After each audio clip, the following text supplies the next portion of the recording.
Sejam muito bem-vindos a mais um podcast, o Podicólogas. Meu nome é Karina Pirro, sou psicóloga.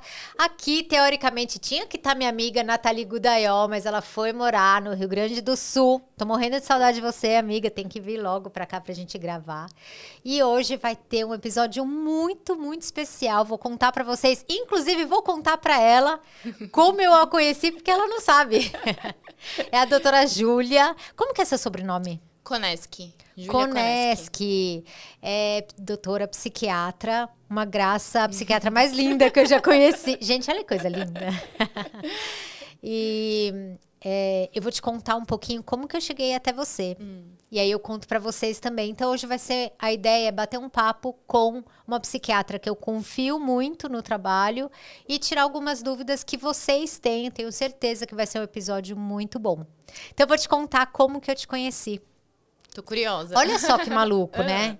Vou tentar contar bem brevemente. Uma amiga minha foi para de férias num resort e conheceu nesse resort a doutora Ana Paula Carvalho. Sim.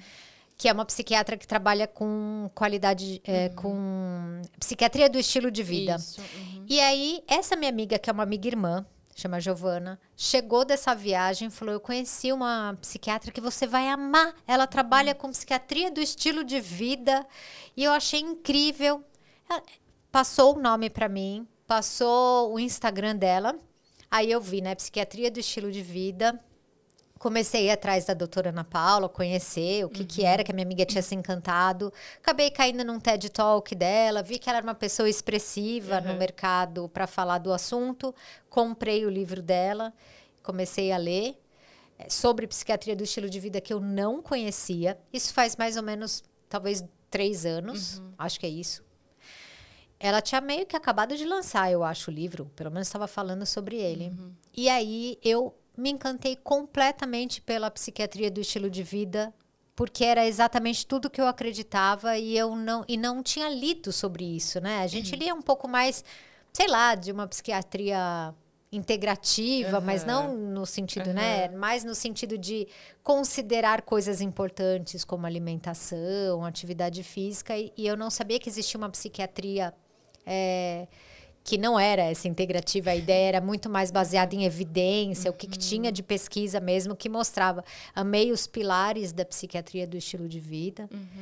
E falei, bom, essa médica vai ser a minha referência para encaminhar a paciente. E aí, a agenda dela era muito, muito lotada. E então, eu encaminhava, alguns pacientes também não conseguiam fazer, também até por conta da questão financeira, tudo. Então, ela não tinha agenda para todo mundo, tal. E aí, ela um dia me falou, Karina, você precisa conhecer, você vai gostar de conhecer a doutora Júlia.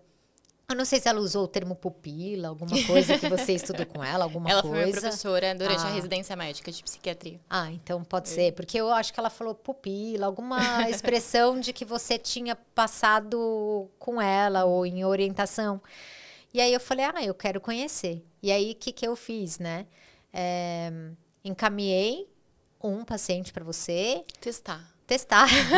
E aí o retorno, já confiava, testar no sentido, eu já confiava por conta da doutora Ana Paula, mas eu queria ver os feedbacks. E aí o feedback foi muito positivo, você foi muito querida também, de já entrar em contato comigo, para a gente poder discutir o caso, o que eu acho isso extremamente importante, muito, essa parceria.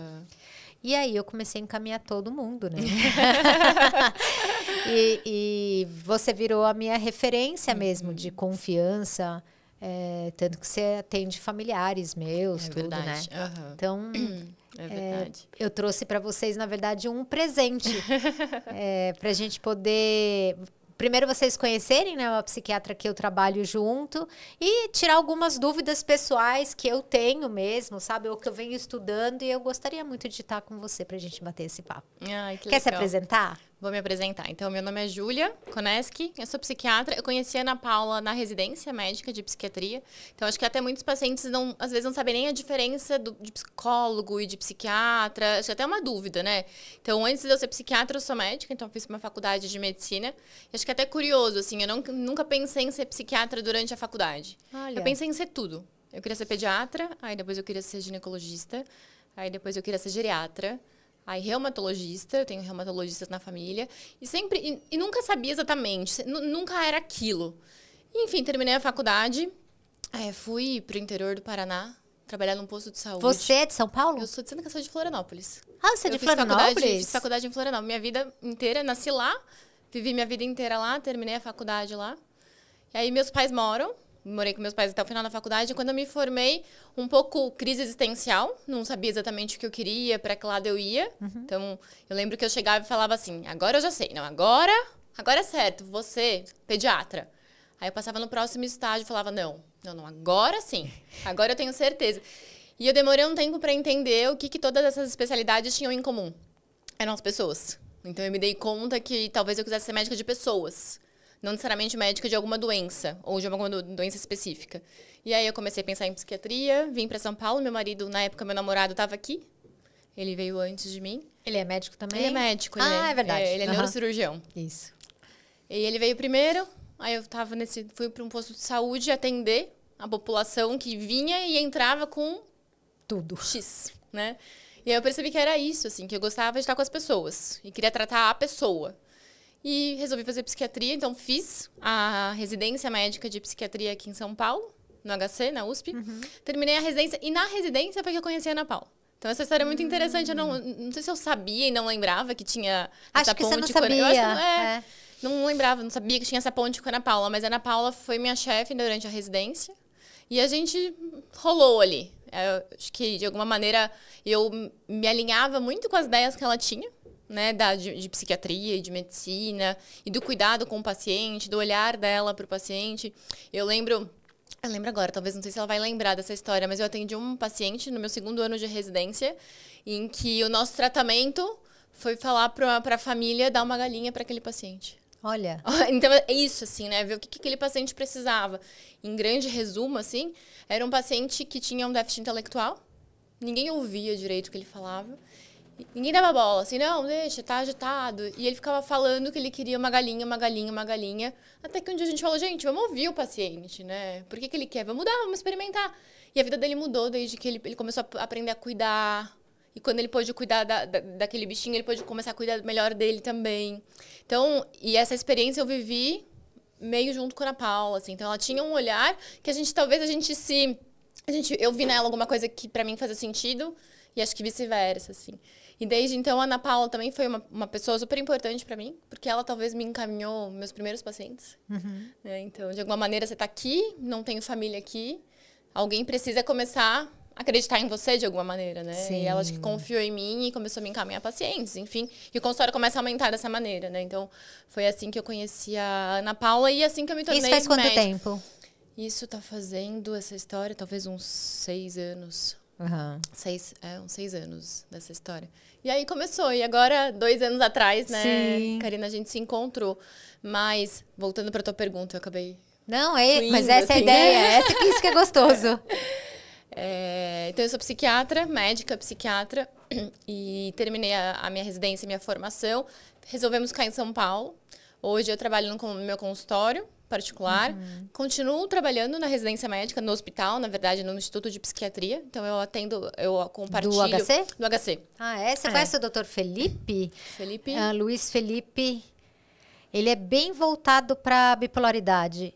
Nossa, me fugiu o sobrenome dele agora. Provavelmente eu devo conhecer. Depois eu falo. Depois você me conta quem é. Mas é um lugar com muitos psiquiatras, Muitos, né? É um lugar muito bacana que eu aprendi muito. É que ele é um dos chefes lá e eu sei que a especialidade dele é bipolaridade. Puxa, mas depois eu te passo o sobrenome.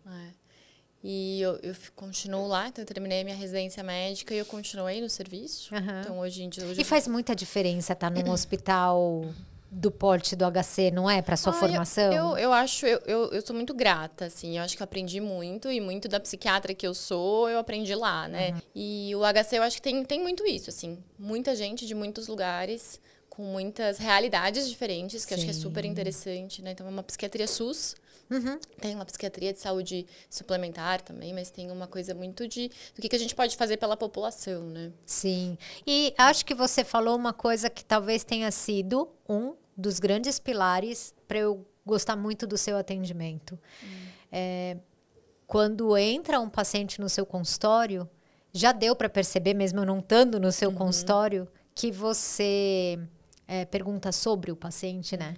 Porque o que que aconteceu muito, e nem é culpa do médico, eu diria, até do serviço, que às vezes nos hospitais dão 7 minutos para atendimento, 14 minutos, né? Eu trabalhei em um hospital assim. A gente brigava pelos minutos, sabe? Para o paciente poder ficar mais com a gente. E eu sei que para medicina é pior. 7 minutos em terapia. Comigo não, mas com os médicos, sim. médicos, Com a gente, dermatologista, 7 minutos. Né? É verdade. Com psiquiatra, eu acho que era 20. Conosco, na psicologia, eles tinham dado 25. E aí eu falei, não tem como, não tem como. Eu ganhei mais 5 minutos. Eu briguei por 5 minutos, 30. Nossa, 30. Eu costumo falar que eu me julgo incapaz. Eu sou incapaz de conseguir fazer um atendimento nesse tempo. Não tem assim, como. Não consigo. Eu falo, não, nem tento porque eu me sinto incapaz disso, assim. Sim. Não acho que eu vou conseguir fazer um tratamento bem feito. Não dá pra assim. fazer. Às vezes o que eu fazia era encaminhar para outro lugar nesses 30 minutos. Quando, sabe? Quando via você via que não era só um suporte, realmente precisava, você fala, então procura ali, né? Encaminha.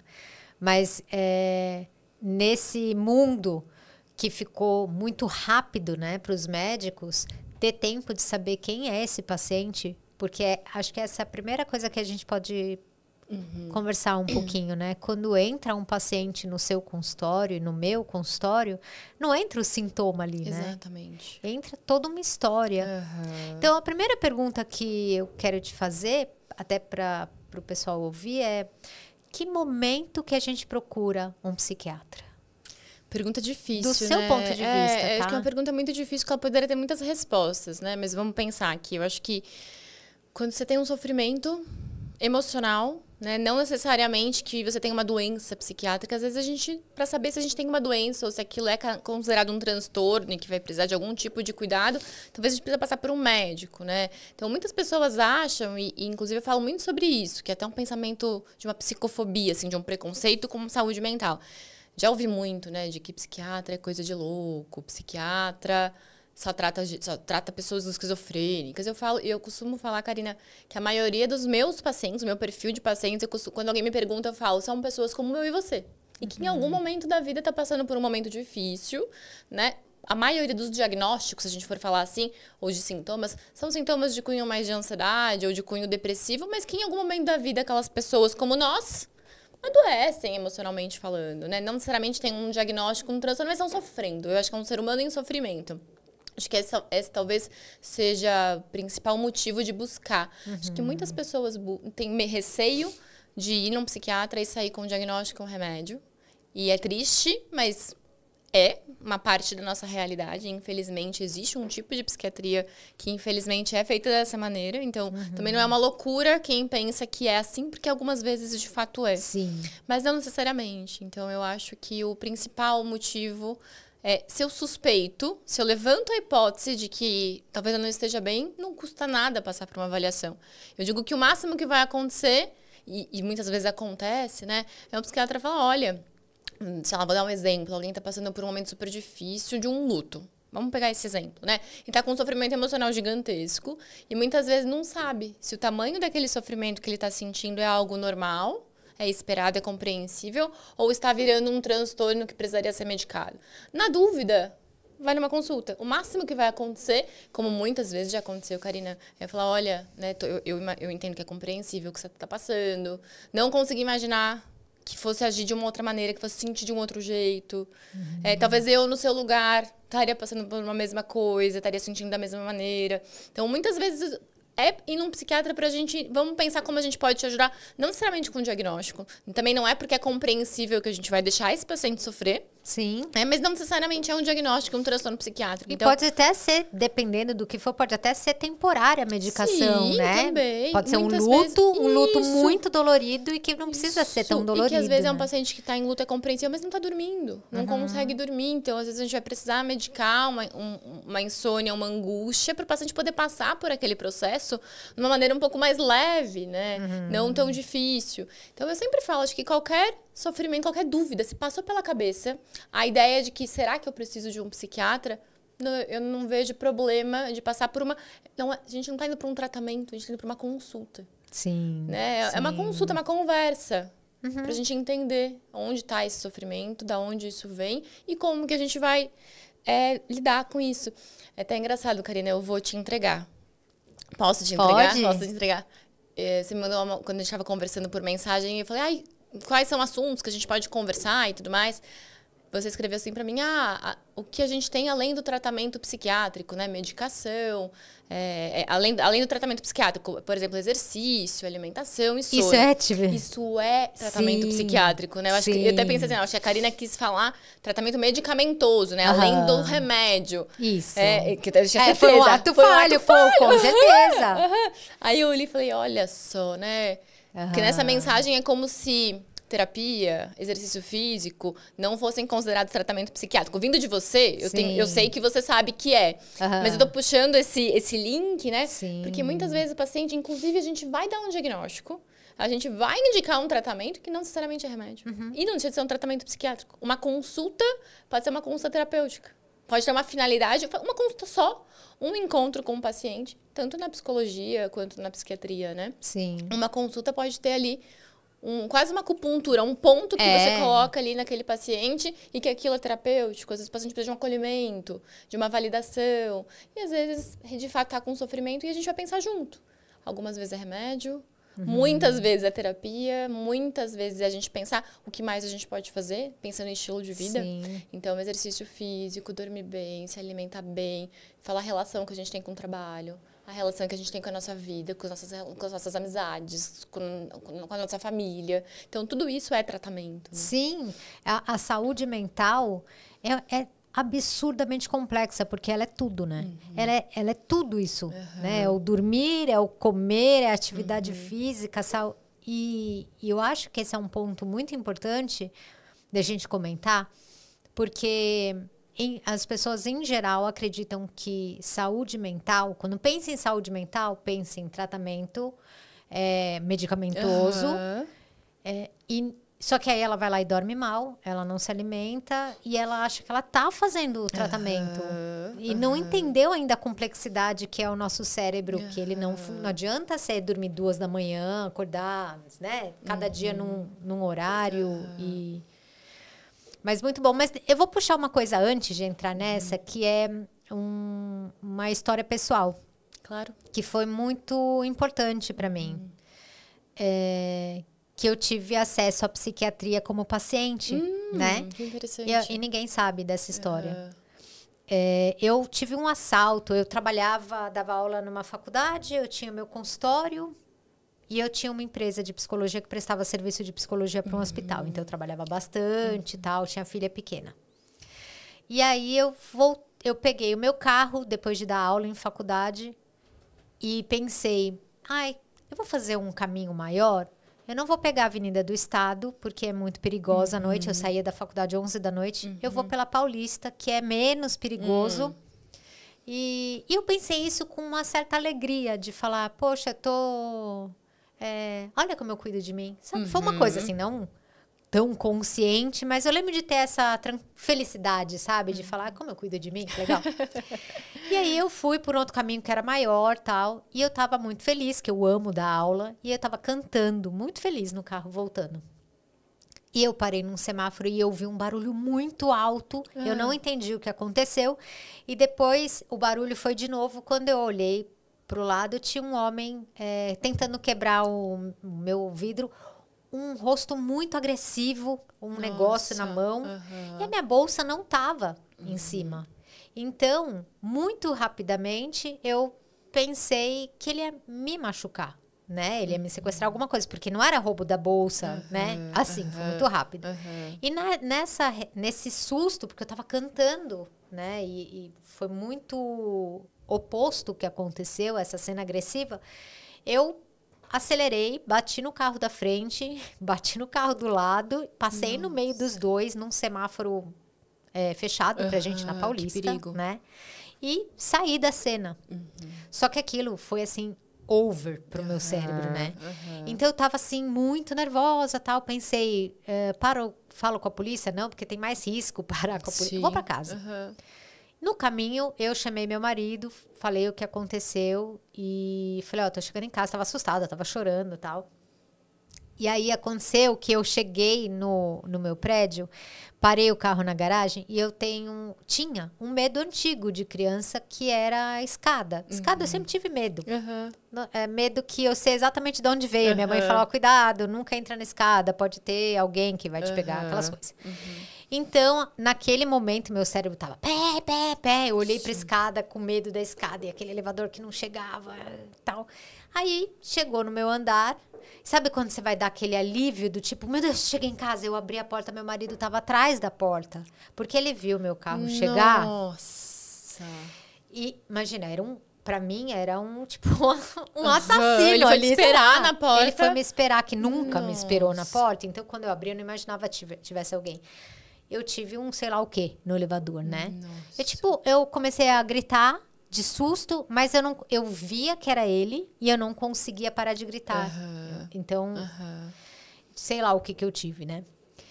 Aí, então eu falava, gente, eu preciso me acalmar, é meu marido, mas eu tava muito assustada, tal, eu entrei e desse dia deu um pane no meu cérebro completamente. Eu sou uma pessoa calma.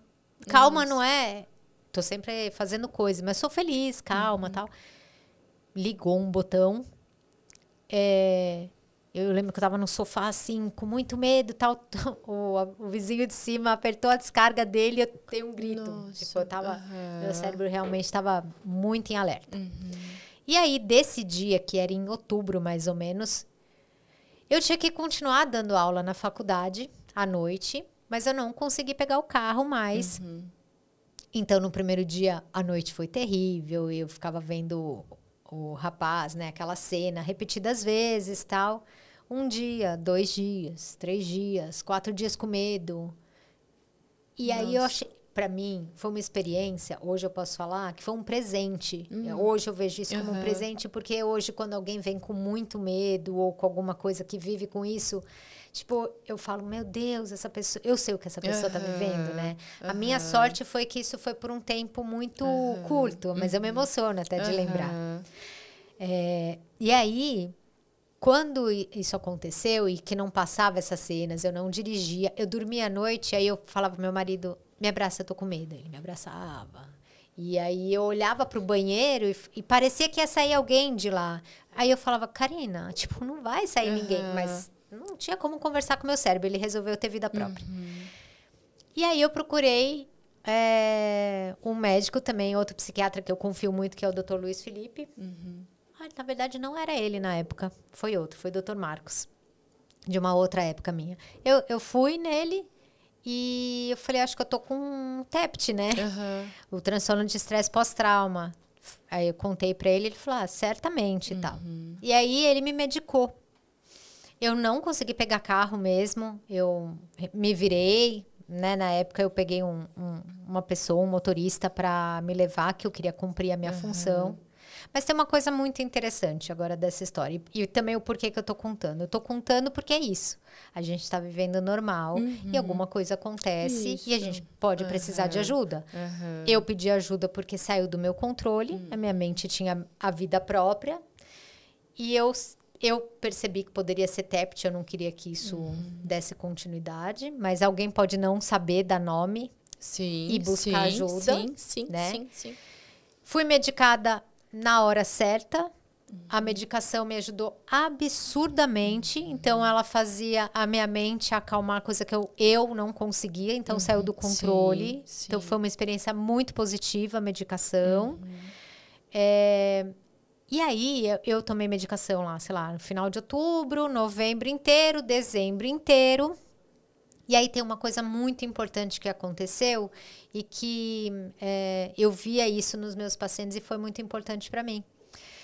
Olhando todo o cenário, tudo bem, foi um susto grande e tudo mais, mas tinha uma coisa a mais nessa história, que era assim, por que foi tão grande esse susto, sabe? Eu pensei, por que foi tão grande? E eu lembro de ter feito match, né, assim, internamente, que eu pensei, eu já vinha trazendo uma culpa de estar longe da minha filha. Eu trabalhava em 3 empregos, ela tinha 1 aninho, era difícil vê-la acordada. Então, eu tinha uma certa culpa. E aí, eu pensei inconscientemente, sei lá, eu posso morrer, eu poderia ter morrido. E aí, o que eu fiz com a minha vida? E esse entendimento que eu tive, que eu diria que talvez fosse a psicologia que ajudou, eu não estava fazendo terapia, mas eu faço terapia com as pessoas. Eu consigo pensar alguma coisa sobre mim, né? Eu falei, eu vou pedir as contas do emprego, eu vou sair da faculdade. Porque eu acho que a minha mente estourou mais também. Foi pelo trauma, tudo. Mas eu acho que foi por isso. E olha que interessante. Aí eu pedi as contas, né? Terminei o semestre, pedi as contas. E eu pedi as contas. No dia seguinte, eu não tive mais medo de nada. Nossa.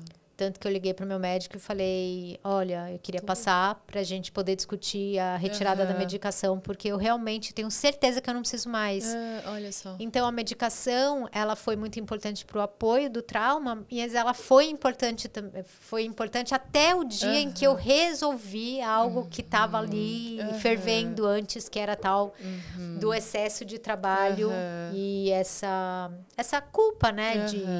Não é nesse sentido de culpa de, meu Deus, eu tenho uma filha e eu preciso ter tempo para ela, né? Eu falava isso. E como que o sintoma é diferente, assim, o mesmo sintoma para cada uma das pessoas pode estar dentro de um contexto totalmente diferente, né? E além disso, eu penso muito assim, qual que é a função do sintoma na vida desse paciente? Isso, eu amo isso. Eu falo que às vezes foi a melhor coisa que nosso psiquismo conseguiu fazer para que a gente estivesse aqui hoje, assim. Então, qual a função do sintoma? É a pergunta que eu acho mais, porque eu acho maravilhosamente como ela não faz qualquer sintoma. Isso. Né? E qual que é a função que aquilo tem na vida daquele paciente? Então, é super interessante isso. Acho que pensei em várias coisas aqui, Karina, mas uma só para não perder. Tem um mito do curador ferido, do Kiron, você conhece? Não. Eu não vou saber falar exatamente a história, mas ela fala sobre o curador ferido. A pessoa que vai curar alguém é diferente se é uma pessoa ferida. Ou que já foi ferida. Então, a gente sai até, inclusive, de um papel de idealização, de achar que a gente que é psiquiatra não precisa de psiquiatra, não precisa de terapia, né? Não. Todos nós temos as nossas angústias e as nossas questões. E esse mito, ele traz a ideia de que alguém ferido talvez conseguiria ajudar melhor um paciente, porque talvez consiga entender o que aquele paciente está passando, porque você olhou para suas próprias questões também, né? Sim. Então é super interessante você abrir isso, que acho que até tira dessa idealização de que a gente não tem, né? Questões e angústias. Eu falo, todo mundo tem, né? Quem não tem? E para mim também, né? Nunca me senti poderosa. Fiz terapia e tudo bem. Mas eu nunca achei que eu fosse perder controle da minha mente. Isso foi muito... Por isso que eu falo, hoje é um presente. Sim. Porque embora eu cuide, faço tudo. Tudo. Eu durmo bonito. Eu como... Tudo que falar que faz bem, eu faço. E aí a pergunta era assim, como assim? Como assim minha mente saiu? Como ela tem vida própria? Tipo, hello, não tem ladrão ali. Mas a minha mente falava, mas pode ter. Muito louco que foi esse... Né? Super. E acho que é bem interessante também, porque quando eu falo disso, né, Karina, que eu gosto de ouvir quem é esse paciente que tem esse sintoma, é muito diante disso, assim, porque você foi falando, você foi lembrando de coisas da sua história, da sua infância, do medo de escada, você foi associando com uma série de outras questões. Então, quando às vezes alguém chega no consultório falando assim, eu tenho ansiedade, ou eu tenho depressão, uma das minhas perguntas é, me conta qual é a sua ansiedade. Como é a sua ansiedade? Porque muitas vezes a gente parte do princípio de que a gente sabe do que o paciente está falando, né? Então, ansiedade, como se a ansiedade para mim e para você fosse a mesma coisa. Nosso dicionário é outro, né? Então, não existe um dicionário formulado em que essa palavra significa a mesma coisa para cada um, porque somos pessoas diferentes, vivemos coisas diferentes e sentimos de uma maneira muito diferente. Então, eu adoro essa pergunta também. O que é para você depressão? O que é para você? E às vezes você vai ver que o que você estava imaginando não é nada do que o paciente te traz. Ele traz uma outra questão, um outro sofrimento, uma outra angústia, né? Isso é lindo que você está falando. Ontem, sei lá, que eu estava voltando de viagem, eu assisti fiquei acordada no avião, assisti 2 documentários sobre autismo. É um diretor de cinema, que ele é autista, e ele queria mostrar o quanto o autismo é diferente para cada um, né? Eu não sei qual é o nome do documentário, não deu tempo de decorar. E aí ele pega 4 casos. eu lembrei disso porque você tá falando, né, de que a ansiedade é diferente para cada um, assim como o autismo, né? O fato de você saber o que é autista não significa que você sabe como é para aquele, Sim, né? sim. E a ansiedade, a depressão é exatamente isso. É lindo poder perguntar, né? Como que é para você? Como é, o que é, né?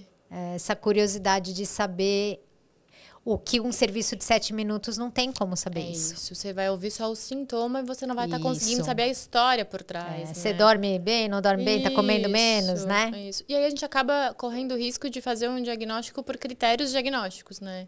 Que eu acho que super serve, às vezes, como uma maneira de uma triagem, da gente fazer, ajudar o paciente a ter um autoconhecimento. Eu acho super legal, assim.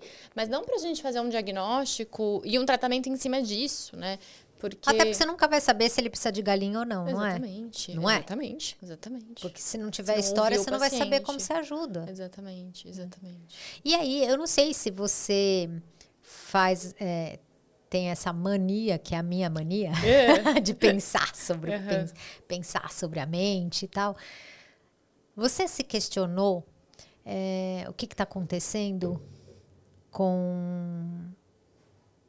Não sei se você percebeu, eu tô 23 anos atendendo, né? E eu percebo as pessoas mais sofridas, tá? A depressão sempre existiu, a ansiedade sempre existiu, não tenho dúvida disso. Mas eu posso dizer para você que há 20 anos, o meu paciente vinha no meu consultório e ele trazia uma coisa mais objetiva. Então, eu tô te procurando porque o meu casamento, ou eu tô te procurando porque no meu emprego, o meu chefe... e poderia vir com depressão, ansiedade, mas tinha um nome as coisas, sabe? Dificilmente vinha só um poço de angústia. E hoje eu tenho recebido paciente meio assim, sabe? Quando a saúde mental quebrada. E aí você pergunta assim, o que está acontecendo? E a pessoa não consegue definir, ela precisa de você para definir o que está acontecendo com ela. Sim. Para você, o que chega no seu consultório? Acho que chega essas duas coisas. Acho que chegam... São talvez 3 tipos de paciente, né? Um paciente que chega se falando que ele tem. Então, hoje em dia, muito, né? Tenho TDAH, sou autista e vim para tratar isso. Que eu já dou uns 3 passos para trás. E essa é uma das minhas perguntas, igual eu estava falando. O que é o TDAH que você tem, né? Existem os pacientes que vêm... um mix, assim, né? Traz uns sintomas e tem uma questão entrelaçada com uma história de vida, com alguma coisa, uma angústia. E tem pacientes que chegam muito desorganizados, muito quebrados, assim. Eu concordo com você. Eu acho que isso chega também pra mim. Mas eu fico na dúvida. Você se perguntou assim, né, Karina? Será que antes não tinha? Eu acho que sempre teve. Eu fico pensando se talvez, antigamente, o que vinha para a psiquiatria eram os casos mais graves, que só esses pacientes quase que mereciam serviços pela psiquiatria. Acho que a psiquiatria, por muito tempo, ocupou um lugar de ser esses diagnósticos psiquiátricos graves, né? Pelo menos estou falando sobre a psiquiatria. Então, eu acho que com o tempo, acho que a gente foi entendendo que psiquiatria, saúde mental, e talvez nem só a psiquiatria, que acho que vem já com uma magia em volta de uma coisa grave, mas saúde mental, eu acho que a gente vem podendo falar, e eu tenho a sensação e a impressão de que talvez as pessoas podem chegar um pouco mais para falar sobre as angústias que elas têm dentro e tem um espaço para isso. E eu não sei se antes era permitido entre aspas, assim, né, que esse paciente fosse num psiquiatra, porque se ele fosse falar para alguém, eu vou num psiquiatra, e alguém fosse perguntar assim, por quê? E já iam imaginar que provavelmente essa pessoa estava louca, estava ouvindo vozes, né? Nem era bom falar que estava indo no psiquiatra. Queima, né? Até queimava hoje, profissionalmente. Eu vou te falar que eu tenho paciente que a família não sabe. Sim, sim. Que a esposa não sabe, que a família não sabe, que no trabalho não sabe. Às vezes precisa dar um atestado, eu acho que essa pessoa precisa se afastar do trabalho. E a pessoa fica super preocupada porque no meu carimbo está escrito psiquiatra. Então, eu tenho um carimbo no consultório dessa médica.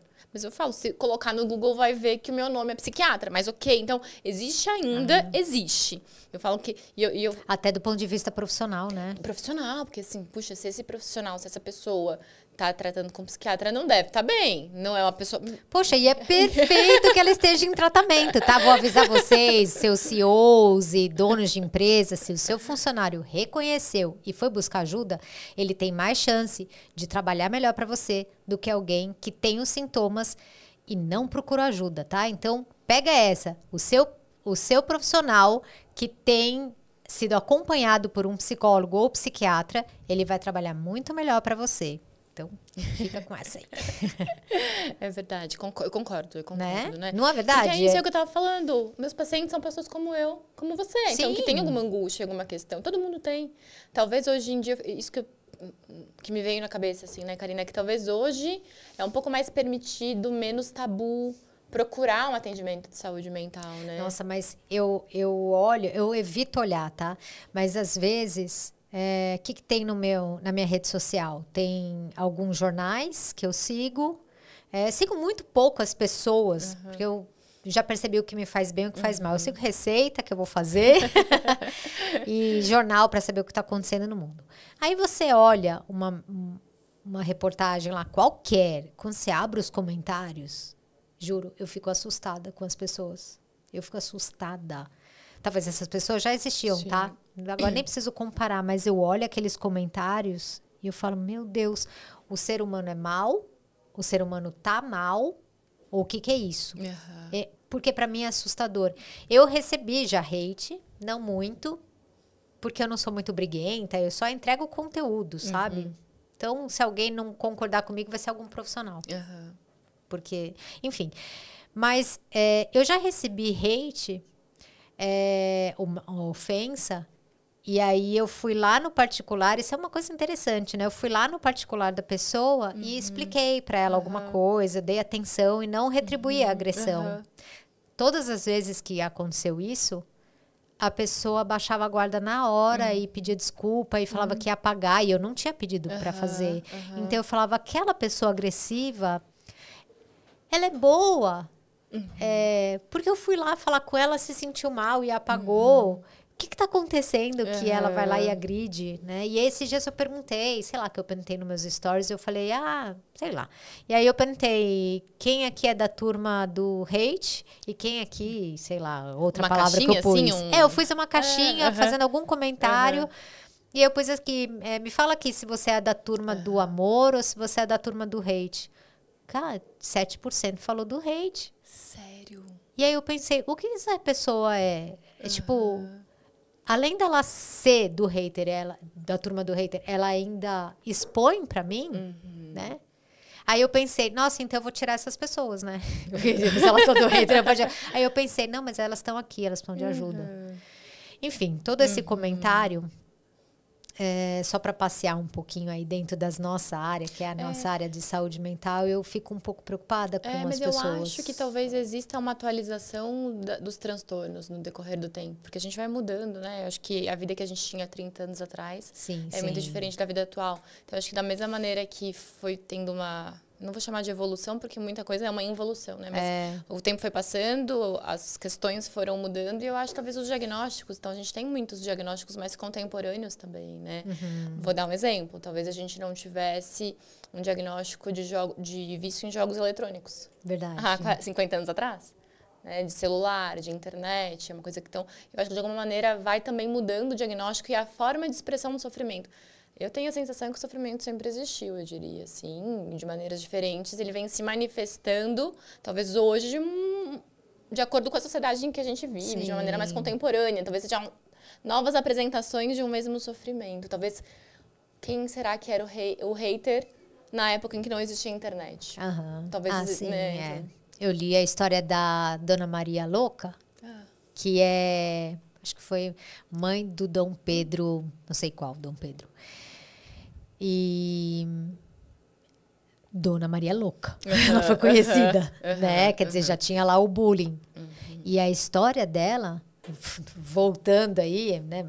Há muitos anos que não tinha nada da rede social, ela sofreu completamente bullying. Você olha a história dela, a história de loucura dela é muito mais uma história de repressão religiosa em cima dela e muita punição. Eram os haters da época, né? E o sofrimento dela cindindo ela e deixando a deprimida e a depressão com essa cara de louca, né? Porque ela tinha manifestações comportamentais que não era compatível com o que ela era antes, então ficou chamando. Mas é verdade isso, né? Quem eram os haters de antes, haters, né? De antigamente, né? Então, acho que vai se atualizando, vai mudando de acordo com a sociedade em que a gente está inserido, que a gente está vivendo. E muda muito, né? A vida de 50 anos atrás é muito diferente da vida de hoje. Pós-evolução industrial e o que tem acontecido, a velocidade, a cobrança, eu acho que aquelas dores que eu assisto, quando eu olho assim na hora, eu assusto, sabe? Eu falo, meu Deus, o ser humano é ruim. Aí depois eu afasto um pouco, eu vou afastando, né? E eu vou pensando quanto a nossa sociedade está adoecida na forma de existir mesmo, na pressão, enfim. É verdade. Né? E aí, um outro assunto que quando eu ponho na rede social, uma coisa que gera muito burburinho das pessoas me chamarem e pedirem ajuda em relação a isso, é a anedonia. Né? Eu até falei que eu ia falar com você sobre a anedonia. Você pode explicar o que é e a gente falar um pouquinho sobre esse assunto? Sim, claro, claro. A anedonia, a princípio, é um sintoma. É um nome, um termo que a gente dá para a vivência que o paciente tem de perda de prazer. Perda de interesse, perda de prazer na vida. Então, é muito comum que os pacientes digam, por exemplo, o gosto da comida é diferente. Então, a minha comida favorita, que eu amava, sei lá, comer macarronada, hoje eu como, parece que eu não sinto gosto. O gosto é diferente. Não gosto mais. Coloca ali, aquele cheiro até me incomoda. Aquele gosto, aquilo que era uma delícia, hoje eu não tenho nem vontade. Então, esse exemplo para tudo na vida. Então, às vezes, um paciente que adorava fazer algum esporte, sei lá, jogar tênis. Aí, de repente, ele fala que ele perdeu o interesse, ele perdeu o prazer, ele não tem mais vontade. Então, isso seria anedonia, né? Uma perda de prazer, uma perda do interesse por vivências. De coisas que ele sentia prazer geralmente antes, de coisas né? que ele sentia antes, né? A gente tem alguns pacientes que vivem um estado de anedonia em que nada interessa, em que nada é bom e que sempre foi assim.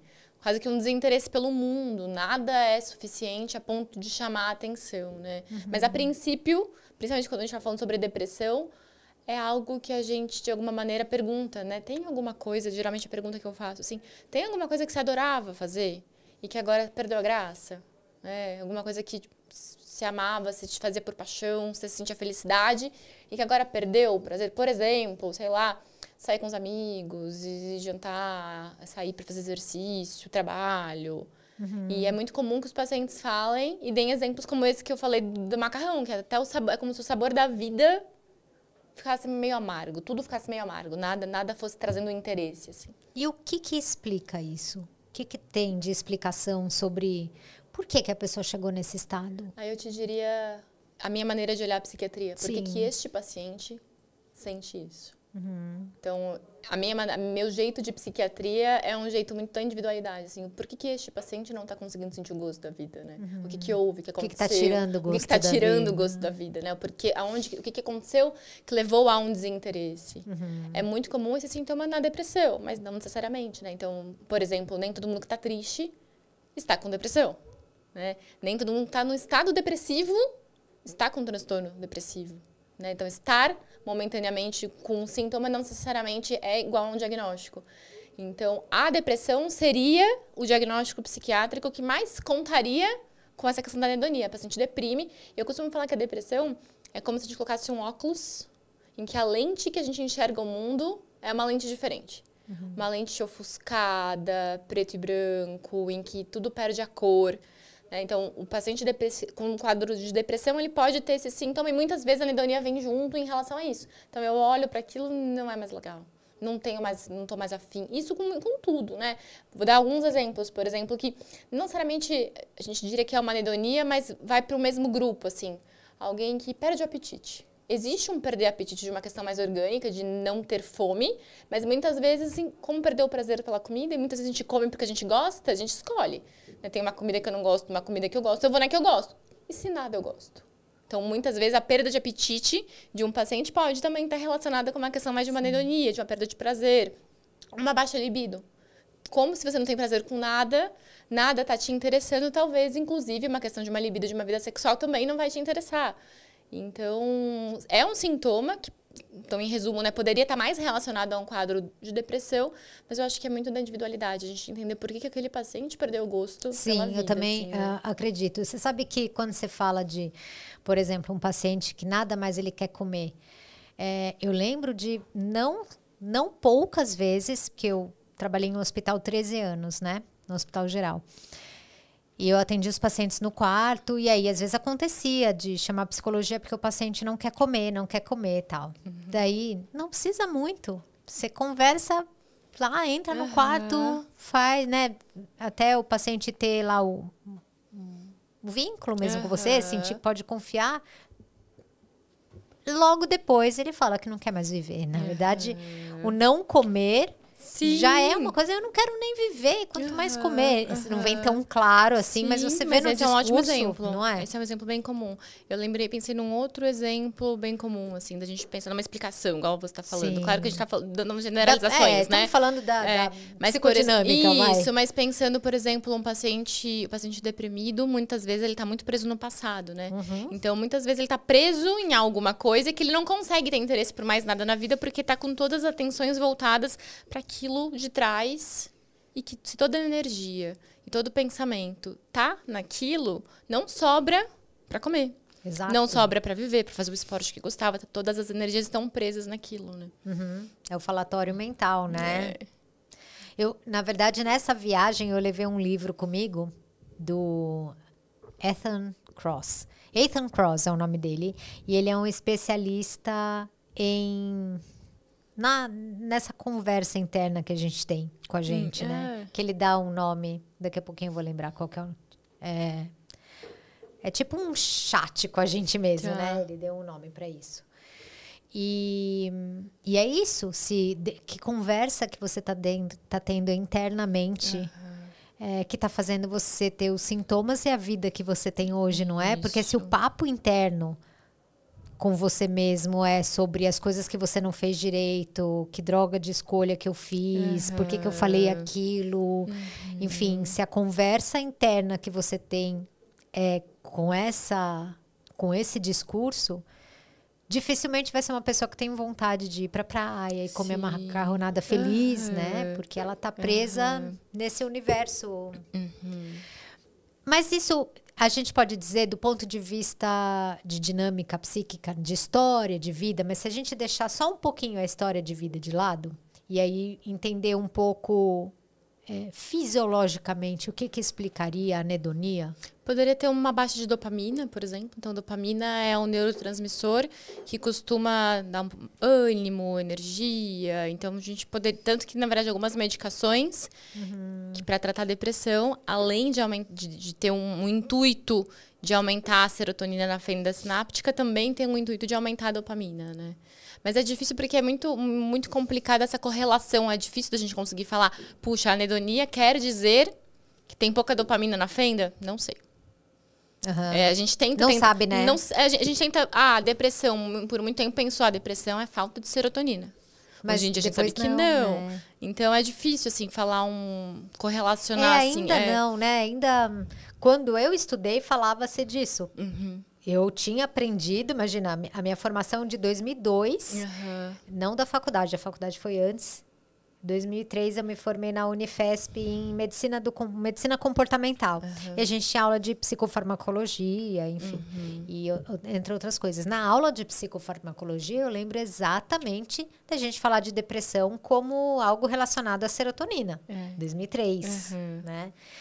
E aí, hoje tem se falado muito sobre a questão de morte de neurônio com estresse crônico, até na região do hipocampo, né, de memória, e também no córtex pré-frontal, e que talvez isso também tivesse relacionado a essa anedonia, poderia ser essa modificação sináptica mesmo, né, não só de dopamina, mas de redução de conectividade. E eu realmente acho, né? Existe mesmo uma questão neurobiológica. Acho que tem todas as questões psicodinâmicas, tem a questão da história do paciente de vida, que eu sou super fã de tudo isso. Mas sim, né? Tem a parte neurobiológica, a gente não pode falar que não tem. E uma coisa que a gente percebe, que eu acho que talvez me faz acreditar, inclusive, nisso e defender isso, Tem famílias de pacientes que é mais comum de toda vez que tem um sofrimento e algo acontecendo, é mais comum que aquela família ou aquela pessoa vai entrar num quadro depressivo. Tem pessoas, outro tipo de pessoas, que tem uma tendência a, quando está dentro de um sofrimento, ter uma crise de pânico. Tem pessoas que, quando estão diante de um sofrimento, a tendência daquela pessoa é de que a angústia vá para o corpo, então se transforme num sintoma somático. Tem pessoas que ficam mais paranoicas quando alguma questão de algum sofrimento, uma coisa mais, vamos colocar entre aspas, psicótica, uma questão mais paranoide. Então tem mesmo, existe alguma coisa neurobiológica que, junto com a vivência e com o sofrimento, resulta numa apresentação. Eu sempre pensei isso, eu sempre observei isso, que a história é de algum estresse. Seja estresse externo, né? Eu falo que tem 2 tipos de estresse. O estresse que vem de fora, mas sempre é interno, né? Porque é como você observa, tá? Mas eu chamava de estressor externo. Por exemplo, o cara que bateu no meu vidro não é só uma invenção da minha cabeça. Tem uma agressão ali. Então, esse eu chamaria de... São poucos os estressores externos, né? Mas é o trânsito, a agressão que vem de fora, o assalto, o abuso sexual. São coisas que são estressantes por si só.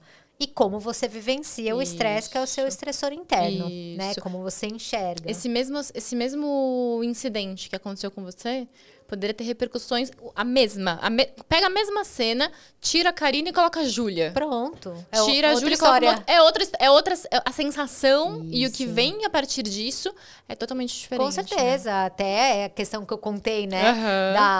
Do excesso de trabalho, a culpa de estar longe da filha, era a minha história. Então, era os meus... Por isso que o dia que eu pedi as contas pra minha mente foi...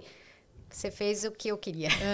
Agora estamos kits, agora a medicação, né? E é isso, por isso que eu falo que foi um presente para mim, porque isso eu já observava no consultório. Que o estresse tinha esse externo e interno, e tinha a forma como a pessoa ia vivenciar, e tinha gente que ia para depressão, e tinha gente que ia mais para as ansiedades, e tinha gente que era mais para o ciúmes patológico, né? Como você vai vivenciar as questões da sua vida são completamente suas, né? Exatamente. A maneira como aquela angústia, aquele sofrimento vai se apresentar, né? Sim. Eu acho que os diagnósticos psiquiátricos, o transtorno psiquiátrico é a maneira como se apresentou.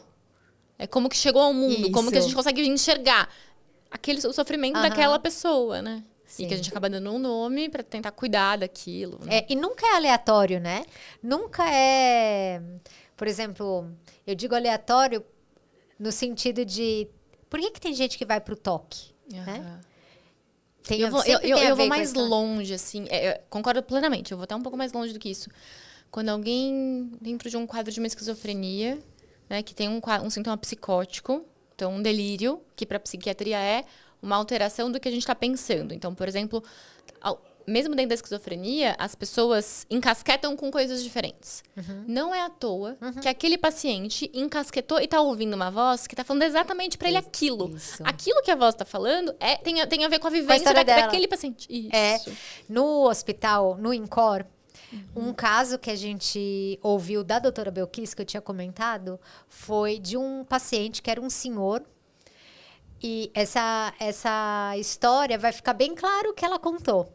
Que ele participou da Segunda Guerra. Nossa. Tá?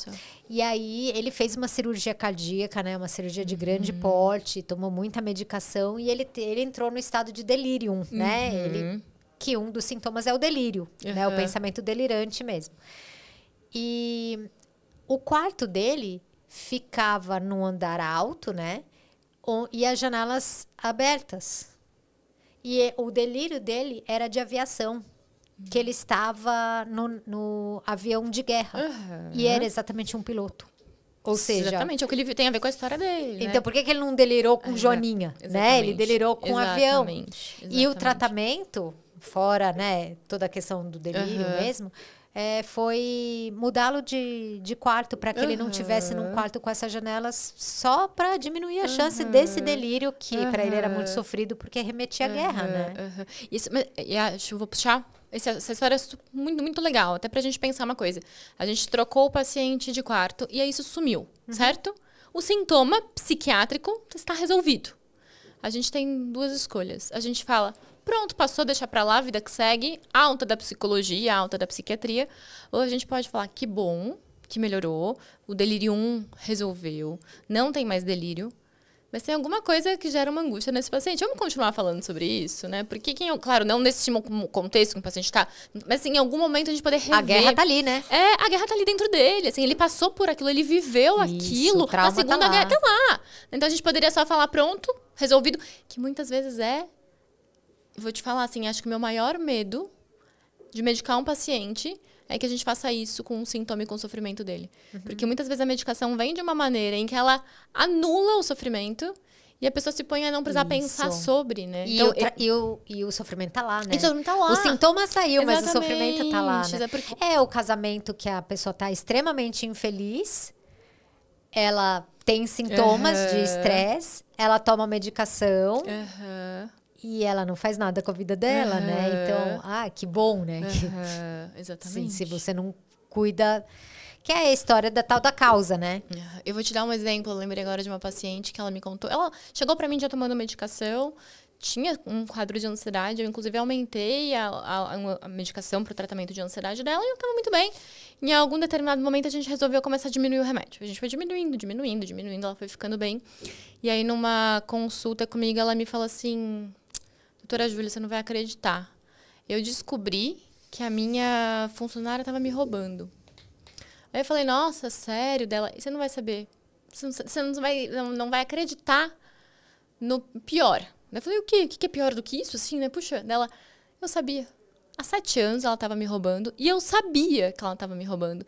E eu acho que o meu tratamento da ansiedade me fez ficar blindada e não se sofrer em relação a isso. E eu não queria lidar, porque isso é muito difícil lidar. É uma pessoa que eu gostava e tudo mais. Então, eu tava com receio de ter que lidar com isso. Quando eu tirei o remédio e eu voltei a sentir as coisas, eu demiti ela. Olha. Que incrível, né? Eu acho assim, esse é um exemplo, mas eu vou te dar um outro exemplo, Karina. Burnout. Que é algo super atual que a gente vem falando muito, né? Então, o burnout é um sofrimento... sintomas psíquicos, sofrimento psicológico que vem diante de um esgotamento profissional. Então, tem muitos pacientes que chegam para mim, às vezes trabalhando, sei lá, 12, 13, 14, 15 horas por dia. Às vezes, num ambiente de trabalho que tem um assédio moral, em que aquela pessoa é cobrada, é xingada, inclusive. E chega quando não tá dormindo, tá com crise de pânico, não consegue sair para ir pro trabalho. E ela vem para mim. Eu morro de medo de medicar esse paciente, ele ficar bem e voltar a aceitar o inaceitável, né? Porque, voltando para aquilo que a gente estava falando, qual é a função do sintoma? É defender o paciente de que aquele ambiente está terrível, ele não está dando conta de lidar com aquilo. Quando eu dou um remédio e eu faço o paciente dar conta, é como se eu estivesse permitindo que ele voltasse para aquele lugar que estava sendo traumático. Então, muitas vezes a minha conversa com o paciente é, sim, você precisa de remédio, porque muitas vezes o paciente não está dormindo, está tendo crise de pânico, mas vamos fazer um combinado que a gente não vai parar de olhar para isso, mesmo que você ache que está tudo bem. Vamos entender esse sintoma como uma bandeira vermelha, um alerta que seu cérebro está dando e está falando, eu não estou dando conta. Combinado? Aí o paciente trata e eu volto. E é muito curioso, tem às vezes paciente que nem lembrava do problema que tinha acontecido. Né? E por isso que eu digo, assim, o meu jeito de tratar, a maneira como eu gosto de pensar, ok, que bom que você está melhor. Que bom que não tem mais crise de pânico, mas vamos olhar para essa relação com o trabalho. Não estava legal, te trouxe até aqui. Você concorda comigo? Se a gente continuar fazendo da maneira como a gente sempre fez, a gente já sabe o resultado. Sim. Perfeito. Eu tive uma paciente que me procurou exatamente com essa história, mas ela não percebia. Ela me contou que estava muito ansiosa, ela queria minha ajuda porque ela não estava conseguindo fazer tudo o que ela queria fazer, sabe? Ficou com essa história de como se ela estivesse procrastinando. Eu tô procrastinando. Eu falei, tá, me conta um pouco de você, da sua história e tal. Quando ela me contou a história, o que ela estava vivenciando, era um presente a mente dela procrastinar, porque ela estava numa vida louca, completamente louca, insana. E ela veio me pedir ajuda para ela parar de procrastinar. E o fim da consulta, né, desse tempo de atendimento, foi dizer para ela que eu não ia ajudá-la a parar de procrastinar, porque a procrastinação era um pedido de ajuda da mente dela, porque você está fazendo demais. Então, o que eu poderia ajudar ela a aprender a fazer menos e respeitar, né? Então, é isso, né? Às vezes o paciente vem pedir uma ajuda, né? Eu quero medicação porque eu preciso melhorar o meu burnout, mas são duas coisas, né? O que te levou a ter o burnout, e sim, você cuidaria da medicação sem esquecer que teve alguma coisa que causou. Continue pensando sobre isso, Parece assim, eu tô sentada num parafuso, numa taxinha, você pode dar um remédio pra dor, filha? Você precisa sair da taxinha, né? Perfeito. É isso, né? Exatamente isso. Por isso que eu trabalho junto com você, e por isso que eu me sinto tão feliz de ter uma médica que sabe que a pessoa tá sentada na taxinha, entendeu? Por isso que é muito importante, não é? A parceria tem que ser essa, porque se eu encontro um médico que não está preocupado com a taxinha, vai dar medicação, né? E tchau, né? O exemplo que eu dou é como se você estivesse com febre durante um ano inteiro tomando dipirona. Isso. Você não vai atrás para descobrir que febre, vai estar tomando dipirona o ano inteiro. É isso. E da onde tá vindo essa febre? Porque sim, a dipirona baixa. Mas é um ano inteiro tomando dipirona, né? O dia que você parar a dipirona, a febre volta. É exatamente a mesma coisa, né? Muitas vezes os pacientes me perguntam, até quando que eu vou tomar medicação? Minha resposta depende. Assim, depende de 1 trilhão de aspectos, mas, né, um deles é o que a gente faz nesse tempo em que a gente toma a medicação. Então, por isso que a gente precisa, né, das psicólogas do nosso lado, das terapeutas, para poder ajudar a olhar para todas essas outras questões, né? Sim. E acho que também nos colocar como médico numa posição de que a gente não vai resolver todos os problemas do mundo. A gente não tem a fórmula. Primeiro, a gente precisa saber que a gente não tem a fórmula mágica para poder também falar para o paciente. Muitas vezes o paciente busca o médico achando que o médico vai ter a fórmula mágica, né? Sim. Porque é muito duro fazer terapia, né, Karina? Sim. Você pode falar melhor que eu, mas para os pacientes é muito difícil olhar para dentro de si, né? Ainda mais quem nunca fez, né? Quem não tá nesse processo de olhar para propriamente, né? Não é um caminho fácil, né? É bom, e nem depois milagroso também, né? Eu acho que a gente colhe muitos frutos depois, mas é um caminho penoso, né? Não é algo fácil. Então, eu acho que muitas vezes se busca o psiquiatra também com uma ideia de que vai tomar uma pílula milagrosa e que vai resolver os problemas, né? E eu tenho ficado muito preocupada com o excesso de medicação, automedicação, inclusive, para dormir. Não é? Você tem visto isso? Nossa. Acho que desde sempre, né? Quando eu trabalhei, que eu te contei que eu fui para o Paraná, era uma cidade de 30 mil habitantes, nem tinha psiquiatra, e eu acho que a cada 10 pacientes que eu atendia, e não era psiquiatria, porque eu não era psiquiatra, eu era clínica, eu era médica da família. Tá. Então, a cada 10 pacientes que eu atendia numa cidade que não tinha psiquiatra, acho que mais da metade tomava remédio para dormir. Não, assim, muitos não prescritos, assim, ou você pegava emprestado do vizinho, da família. Tem farmacêutico que vende, né, por trás, isso, né, isso. do pano, que a gente sabe. E muitas vezes também, e eu vou me colocar culpada nisso. A gente como médico também, às vezes é mais fácil dar um remédio para um paciente, assim, né? Muitas vezes é mais fácil dar um remédio para um paciente do que ouvir. O exemplo que você deu, 7 minutos. Em 7 minutos, para resolver o problema, talvez seja dando um remédio. A pessoa tá desesperada sem dormir, não é? Ela tá desesperada. Porque quem não dorme sente um desespero, não é? Sim. Então, eu entendo também. Teve um paciente que eu já comentei antes, que fazia acompanhamento com um médico que eu conheço. E ele falava, eu preciso falar com ele, porque eu preciso que ele aumente minha medicação, porque eu não tô dormindo. Eu preciso falar com ele. E aí eu batia muito na tecla de falar, você não fala com ele, porque ele vai te medicar. Por que ele vai te medicar? Porque você tá pedindo socorro e ele quer te ajudar. Nem é mal dele. Não é mal. A gente fica angustiado de ver um paciente sofrendo. De ver alguém sofrendo. Lógico. Dói na gente também, né? E você sabe algo que vai melhorar o sono dele. Então eu falava, mas você não tá fazendo as outras coisas que precisa, né? Precisa sair da cama, precisa ver o sol, precisa andar, precisa, né? E aí, vamos só um pouquinho por esse caminho mesmo, de quais são esses pilares para a saúde mental, porque eu tenho certeza que ainda, pelo menos no Brasil, a maior parte das pessoas que está aqui nos assistindo, ela entende saúde mental como o meu ato falho lá. De que ela medica ou não medica. Então, ela está ansiosa, deprimida, ela está, sei lá, A gente já falou da taxinha, que tem que olhar para essa taxinha. Mas a taxinha não sai de um dia para o outro, né? Às vezes é um casamento, às vezes é uma transição de carreira. São coisas que demandam tempo e energia. E aí, naquele momento, ela tá sofrendo, não tá dormindo, tá com um falatório mental importante, negativo, com anedonia, né? Com perda de prazer nas coisas.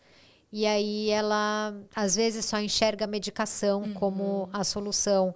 O que hoje você enxerga, ou a psiquiatria, né? Enxerga como pilares para a saúde mental dos pacientes? Eu falo muito para meus pacientes. Eu falo que é um tripé que, no fim, tem 4, 5, 6 pernas, assim, né? Mas tem a medicação como uma parte do tratamento que nem todo paciente... Eu falo, nem todo paciente que eu trato, inclusive, eu acompanho muitos pacientes que eu não dou remédio. E eu continuo acompanhando, porque o tratamento psiquiátrico vai muito além da medicação. Eu prescrevo exercício físico, por exemplo, eu falo muito, assim, quem é meu paciente sabe que eu acho que toda consulta, uma das minhas perguntas é, e o exercício? Ai, gente, eu achei minha parceira. Coitado dos meus pacientes. Eu acho que eu tenho quase 100% dos meus pacientes de atividade física, de exaustão de me ouvir falar. Né? E eu fico super contente quando eu percebo. Às vezes um paciente está comigo 1 ano, 2 anos, 3 anos, e em algum momento ele vai para o exercício. Assim, por que o exercício? O exercício, por muitos aspectos, né? Acho que um dos aspectos é o exercício físico libera neurotransmissores e substâncias que dão bem-estar. Essa é uma primeira questão. Hoje em dia, o exercício físico é considerado tratamento. Né? Existe uma pesquisa que eu gosto muito de citar, que pegou eu não sei quantos X pessoas, vou chutar aqui 100 pessoas, que tinham diagnóstico psiquiátrico. O diagnóstico era uma depressão leve, mas era uma depressão. Dividiram esses pacientes em 2 grupos. 50, eles deram antidepressivo, deram remédio. Os outros 50, eles colocaram para fazer exercício físico. Eles acompanharam esses pacientes 1 mês, 6 meses, 1 ano, 2 anos. E eles perceberam que a resposta tinha sido exatamente a mesma. Os 2 grupos, a porcentagem, então, sei lá, não vou lembrar, tá? Mas, sei lá, 70% dos pacientes que tomaram antidepressivo melhoraram. E no grupo que fez exercício, 70% também melhorou. Então, esse estudo foi um dos primeiros estudos que veio para mostrar que o exercício era considerado remédio, era considerado tratamento. Então, o exercício físico hoje em dia é considerado... Eu falo assim, eu estou te prescrevendo como se fosse um remédio. Eu falo, quando você acorda de manhã, você não toma sua medicação? Sim. Então, eu gostaria que você entendesse o exercício físico como se fosse um remédio, que no início talvez você não goste, até porque um paciente deprimido, ele não tem vontade de levantar nem da cama, quanto mais fazer exercício. Então, eu tenho uma paciente que eu combinei com ela, na última consulta eu atendi ela hoje, e ela me falou, doutora, eu fiz o que a gente combinou. 1 vez na semana, 10 minutos. Paciente deprimida, que tá tomando medicação, eu falei, vamos fazer o que é possível agora. Até para ir virando uma rotina, né? Então, olha que interessante. Tem liberação de neurotransmissor, é comprovado cientificamente que, de alguma maneira, é tratamento. E foi a única coisa que a paciente conseguiu fazer nos últimos meses. Né? Em 1 mês, foi a única coisa que ela levantou para fazer. Mas já é um ganho. Então, ir colocando na rotina... Eu tenho paciente que começou a acordar mais cedo. Olha, você está falando de insônia, né? Olha que interessante. Começou a acordar mais cedo para ir fazer exercício. O acordar mais cedo e fazer exercício... curou a insônia, né? Sim. Uma porque organizou um pouco mais o sono, que o sono é um outro pilar. Exato. Né? O sono, ter um sono adequado, uma higiene do sono, conseguir organizar uma vida em torno de um sono saudável também. Então, o paciente acordava, ia fazer um exercício de manhã cedo e de noite dormia melhor. Uma porque tinha acordado mais cedo, ficava menos tempo na cama. Então, uma das coisas para a gente tratar sono, a gente fala redução do tempo de cama. Então, o paciente às vezes fica 13, 14 horas deitado na cama e fala que não consegue dormir. E é verdade. Às vezes não consegue dormir. Quando a gente reduz o tempo que o paciente fica na cama, isso muitas vezes é suficiente para o paciente conseguir ter uma noite de sono. Dorme menos horas, mas dorme horas mais reparadoras. Então, o exercício físico, ele entraria para conseguir organizar uma rotina. Às vezes é em volta do exercício. Então, essa paciente levantava. E aí ela ia fazer exercício. Aí na volta, como ela tinha feito exercício suado, ela tomava banho, que também era uma coisa que ela não fazia mais. Então, olha o como que de alguma maneira vai mudando a vida de alguém. É um aí dá fome, que aí às vezes ela não estava comendo. E aí come melhor. Aí precisou comprar um tênis, porque ela não tinha um tênis. Aí teve que sair. Aí teve que sair. Então, assim, é uma repercussão enorme. Então, o exercício é super um pilar e é tratamento. Então, meus pacientes sabem, eu sou muito chata. Sou muito chata. Eu sempre pergunto, e aí? E eu falo até mais do que tem essa questão de fazer um exercício físico, que é muito importante para a saúde física do corpo e também para a saúde mental. Mas eu até vou até um passo um pouco além, assim, um exercício físico em que a gente goste, em que dê prazer, em que seja um hobby junto, né? Então, eu jogo tênis, por exemplo, eu adoro. E aí, às vezes, falam assim, você acorda domingo, 6 da manhã? Sim, mas é porque eu gosto. Se fosse pra fazer uma coisa que eu não gosto, eu não ia levantar domingo, 6 horas da manhã, mesmo que eu não tô deprimida. Eu não ia porque, puxa, é domingo. Então, eu acordo e vou fazer porque eu tenho uma motivação, eu acho muito legal. Então, eu também falo muito do exercício em saúde mental ser um exercício que a gente encontre algo que a gente gosta. Algo que dê um pouco de prazer, né? E é bom, é legal você falar isso, a gente tem o mesmo discurso. Porque a ideia não é... Quer dizer, hoje a gente tem 1 milhão de opção, né? Você vai pra dança, você vai pra um bike indoor, tênis, beach tênis. Não gosta de nada disso. Vai fazer jiu-jitsu, capoeira. E é muito bom poder experimentar alguma dessa atividade até você falar, poxa, essa aqui eu curto mais, né? E aí dá mais vontade de fazer. É verdade. E a Organização Mundial da Saúde considera um mínimo de atividade física, eles estavam lá de 150 minutos por semana, né? Isso. Então, atividade física. Daí você falou do sono também. Pode falar um pouquinho mais sobre o sono? Porque todo mundo ouve sobre higiene do sono, mas eu tenho certeza que a maior parte de quem está ouvindo não sabe o que é isso. Se a gente fizesse uma enquete, Isso. que cada um pense no que eu vou falar. Quantas pessoas têm televisão no quarto? Muitas. Né? Então, ter uma televisão no quarto já seria alguma coisa, se a gente desligar a TV ou tirar a TV do quarto, seria já alguma coisa que melhora o nosso sono. Quem que vê o Instagram ou o Twitter ou o YouTube antes de dormir? 99,8%. Eu vejo. Eu preciso não vou olhar. Ou pelo menos quando eu for pro quarto e pra cama, eu não vou pegar. Então, eu criei um hábito de que eu entro no meu quarto, eu coloco meu celular na tomada pra carregar e deito na cama sem o celular. Se eu tenho que fazer alguma coisa, eu geralmente faço da sala, resolvo, porque a gente tem, às vezes, alguma coisa pra resolver mesmo, né? Então, eu resolvo de outro lugar da sala e não levo o celular pra cama. Então, a gente tá ali com um monte de informação, acelera, agita a cabeça, por exemplo. Aquela luz do celular e da televisão no nosso rosto também. Eu sempre falo que o nosso cérebro, para ele saber se é dia ou é noite, ele não tem relógio. Ele vê pelo sol. Quando a gente tá com a luz do celular no rosto, o nosso cérebro não sabe se é sol ou se é luz do celular. Luz significa dia, que significa não dormir. Então, é super interessante. A gente precisa mostrar para o nosso cérebro que é hora de dormir. Para isso, não dá para estar com luz, ou seja, televisão, celular, não dá para estar com áudios e volumes, certo? A gente precisa mostrar que a gente está querendo dormir. Então, eu falo de uma rotina, né? Um ritual para dormir. E acalmando. Uma coisa que é muito, muito nítida. A gente costuma acordar tranquilo. A gente acorda calmo. Aí a gente vai vivendo e vai se agitando durante o dia. É trânsito, é trabalho, é um problema para resolver, é banco, sei lá. Chega de noite, a nossa cabeça está aqui em cima. Então, a gente precisa encontrar uma maneira de acalmar. Então, isso seria tudo o que faz com que a gente acalme a cabeça para conseguir dormir, estaria dentro de uma higiene de sono. Então, essas são algumas Perfeito. questões. Vou aproveitar a sua fala para falar algo que eu falo no consultório, e como é no consultório, vou aproveitar para falar aqui. Principalmente quem é mãe, ou quem já viu uma mãe, sabe que a gente, né, eu sou mãe, quando nasce o filho, ninguém precisa ensinar muito, mas você entende que ele precisa de uma rotina. Até porque você quer dormir. Então, mesmo que seja para benefício próprio. Ninguém vai pegar um bebê, pelo menos não deveria, para brincar às 9 horas da noite com ele numa coisa. Vamos brincar de esconde-esconde agora e depois querer que ele vai dormir. Então, toda mãe que vai prezando por uma rotina vai percebendo até que, nossa, eu percebi que o banho acalma e que daí a gente lê livrinho, né? Ninguém vai pôr o celular para a criança. Isso. De novo, ou não deveria. Mas quem teve um bebê e sabe o que é uma rotina, pode pensar nessa mesma rotina pra gente, porque nós somos o bebê que cresceu, né? Então, pensa como se você fosse um bebê, para que você não vai deixar o bebê 14, 15 horas no berço sem nenhuma atividade e achar que ele vai dormir bem à noite. Geralmente a gente gosta de cansar a criança durante o dia com atividades para que à noite ela tenha sono, né? Exatamente. E aí a gente ótima maneira de pensar, gostei. Porque o deprimido, muitas vezes, como você disse, ele fica o dia inteiro na cama, assim, quando ele... e ele tá na TV e tal, ele chega à noite, ele não consegue dormir. Quer dizer, não teve nenhum gasto de energia importante para ele ter esse cansaço físico. Isso. E uma outra coisa muito importante, que hora você tomou o teu último café hoje? Eu não tomo café. Você não toma café. Que hora você tomou seu último café hoje? Agora, né, cara de pau? 2 horas atrás.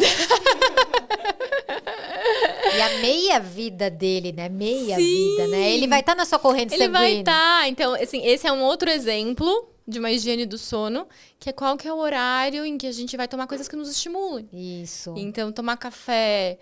Eu falo para meus pacientes no máximo 2 horas, 3 horas da tarde, no máximo. No máximo. É talvez e depois. Vai ter cafeína à noite. Vai ter ainda, vai ter menos, mas vai ter ainda. Mas... E quem fala, eu tomo descafeinado, só para você saber, ele é só 50% menos de cafeína. Ou seja, quando você for dormir, você ainda tem 25% da cafeína ainda ali. Tem, né? Exatamente. Então, cafeína é um dos controles. Você falou de redução do tempo de cama. E eu vou colocar até para o pessoal lembrar. Às vezes alguém fala assim, eu vou tomar um chazinho antes de dormir. Muito legal. Mas qual que é o chá? Porque tem chá que tem cafeína e tem psicoestimulante, né? Chá verde, chá preto, acorda. Sim. Então, até... Seria dentro de uma rotina, um chazinho relaxante... que relaxa o bebê, né? Como a Karina falou. Então, o que a gente pode fazer para acalmar? Um chazinho, mas também qual chá que é. Vai na erva cidreira, camomila. Né? Acho que a gente vai também se entendendo e vendo o que para cada um funciona. Eu vou dar um exemplo do exercício que a gente estava falando. Tem pessoas que, quando fazem exercício à noite, acalmam e relaxam e cansam e capota. Tem pessoas que, se fizerem exercício de noite, fica agitado e ativado, e isso prejudica o sono. Então, também é muito de se entendendo e se olhando para ver o que me acalma, o que para mim é bom. A gente está falando aqui, de maneira geral, quais são os principais pontos que auxiliam numa melhora do sono. Mas é muito a gente percebendo o que me ajuda, leitura, né? Algo super legal. Mas a gente estava falando do exercício. Da higiene do sono, que a gente estava lembrando. Eu perguntei para você, você falou de redução de tempo na cama, né? Isso. Cochilos. De novo, tem pessoas... Eu comparei meu marido. Eu posso dar um cochilo de tarde que meu sono à noite é maravilhoso. Perfeito. Meu marido, se ele dormir meia hora de tarde, mais de meia hora, dá 35, 40 minutos, ele já não dorme de noite. Tá vendo? Então, tem pessoas que esses cochilos durante o dia prejudicam o sono da noite. Então, olha quanta coisa a gente tem antes de pensar em dar um remédio para alguém, né? Isso. É isso aí. E aí, você falou de um tripé. Atividade física, o sono... terapia. Do tratamento psiquiátrico. Vamos cuidar da taxinha, né? Exatamente. Quem tá aqui desde o comecinho sabe o que é a taxinha. Exatamente. Alimentação. Né? Então, ter uma alimentação saudável. Me ajuda aí, Karina. Muitos aspectos, né? Muito, né? A gente fala muito... A gente não, né? Eu vejo muito falando sobre a questão inflamatória, né, da alimentação. Comida muito palatável, rica em gordura saturada, em açúcar também. A gente sabe que não faz bem para o organismo. Não é, né, o que é o nosso natural, se a gente for pensar como espécie. Comer esse monte de coisa. Não sou nada de especialista em alimentação, mas toda vez que eu li sobre alimentação... Até na psiquiatria do estilo de vida, que tem um capítulo da doutora Ana Paula que é só sobre o eixo intestino-cérebro, o impacto, né, dos alimentos na saúde intestinal e o impacto do intestino na saúde mental e física, né? E eu acho que vai até esses aspectos, eu pensei num outro aspecto que eu acho que é bem importante também, de quando a gente para poder cuidar da nossa alimentação, estamos parando para cuidar da gente. Sim. Então, muitas vezes, essa questão de poder preparar e escolher o que eu vou fazer para mim de uma maneira saudável, é um jeito de um primeiro autocuidado, e como isso é importante em saúde mental, né? Muitas vezes, um paciente deprimido, ele perde o autocuidado. Ele passa a não tomar banho direito, menos banho, não escova os dentes, não se importa consigo mesmo e não se importa com a alimentação. Tanto faz o que eu estou colocando para dentro. Então, quando a gente também para poder escolher melhor o que eu estou colocando para dentro, eu estou pensando em mim também. Como que isso também tem toda essa parte nutricional, os nutrientes são super importantes, tem essa questão inflamatória, mas tem também de eu poder estar olhando para mim e entender que o meu corpo é onde eu estou vivendo, preciso dele para estar aqui, para viver a vida, né? Essa parte mais importante é uma conversa que eu tenho muito comigo. Às vezes eu falo demais comigo e esqueço de falar para as pessoas. Hoje mesmo eu fiz um story sobre isso, né? Eu fiquei mais de um mês fora E acabei indo para os Estados Unidos. E os Estados Unidos é um lugar que é muito difícil se alimentar bem. Além de estar muito caro o dólar. Então, você acaba comendo coisas mais baratas, né? E aí, é oferta de hambúrguer, pizza, batata frita, fast food e muito açúcar, tudo palatável. Imagina, minha filha pequena falou, mamãe, como eles estão viciados em coisas... Ó, ela falou, tá? No paladar, né? Aí eu falei, do que você está falando? Ela falou, ou é muito doce, ou é muito salgado, ou é muito apimentado. Tem que ser muito, e eles só falam de comida. Que as amigas da escola disse que só falavam onde a gente vai comer, onde a gente vai comer. Mas não era esse o assunto. O assunto é que eu não me alimentei do jeito que eu costumo me alimentar. E voltei ontem e hoje já foi aquela decisão de... Deixa eu cuidar de novo da minha alimentação. Então, acordei já escolhendo o que eu ia comer e tal. E aí, eu fui para minha aula, minha atividade física. E durante a aula, que eu já estava dando o meu melhor para aquele momento, o professor falou,